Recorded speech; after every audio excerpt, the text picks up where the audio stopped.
Hətta sən bizi odun içinə, alovun içinə atsan belə, hətta biz yansaq belə, Rəbb bizi xilas eləməsə də, biz inanmızdan dönməyəcəyik. Və doğrudan da padşah qəzəblənir, götürür onları atır. Üçünü də alovun içinə. Əllərin qolun, Kəlam yazıb ki, əlləri qolları bağlanmış insanları atır odun içinə. Bilmirəm necə soba olursa, padşah onun içini görə bilir. Və müqəddəs kəlamda belə yazıb. Padşah diqqətlə baxır, məmurlarına çağırıb deyir.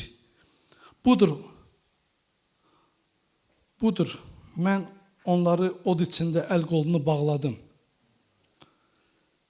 Dördüncü şəxs kimdir? Onların arasında dördüncü şəxs peyda olur. Mən deyim sizə o kimdir? Bu müqəddəs kəlamda yazılıb. Bu müqəddəs kitab hamısı ondan danışır. Yaradışda o xilaskardır, yaradandır. Yaqub üçün o, Yusif üçün.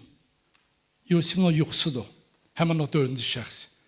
Yaqubun quyusudur. Matta'da o şahdır. Mark'da o xilaskardır. Luka'da o insan oğludur. Bax, odur dördüncü adam. Yahya'da o Allahdır. Allahın oğludur. Bax, bizim Rəbbimiz belədir. Alovda, çətinlik vaxtlarımız yanımızda olur. Rəbb müqəddəs kəlamdadır ki, məni çağır sənə cavab verim. Görmədiyin, eşitmədiyin böyük bir möcüzəni edim.